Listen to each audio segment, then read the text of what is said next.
Hi, இன்றைக்கி நம்ம எங்கே வந்திருக்கோம்னா மசினக்குடி அங்கே தான் வந்திருக்கோம். பேர்டிங்காக வந்திருக்கோம்.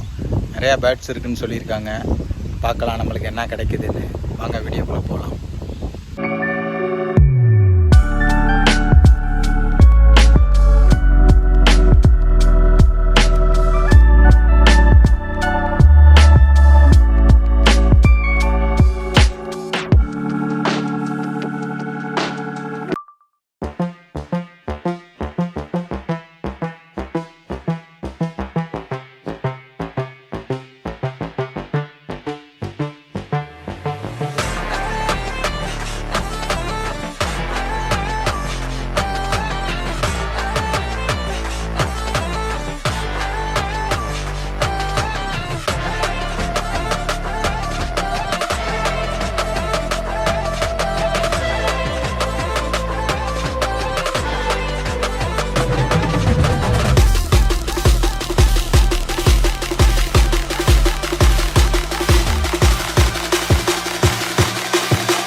முடிஞ்சிருச்சு. பேர்டிங்காக போனோம். பார்த்தா நம்மளுக்கு லெப்பர்டு கிடச்சிருக்கு. லெப்பர்டை தேடி போவோம், கிடைக்கவே கிடைக்காது. நம்ம அதிர்ஷ்டமோ என்னமோ கிடச்சிருக்கு. சரி, பார்க்கலாம். நெக்ஸ்ட் வீடியோவில் மீட் பண்ணலாம். பாய், டாட்டா. இந்த வீடியோ பிடிச்சிருந்தா லைக் பண்ணுங்க, ஷேர் பண்ணுங்க, சப்ஸ்கிரைப் பண்ணுங்க. மறக்காம கீழே உள்ள பெல் பட்டனையும் ப்ரெஸ் பண்ணிடுங்க. பாய்.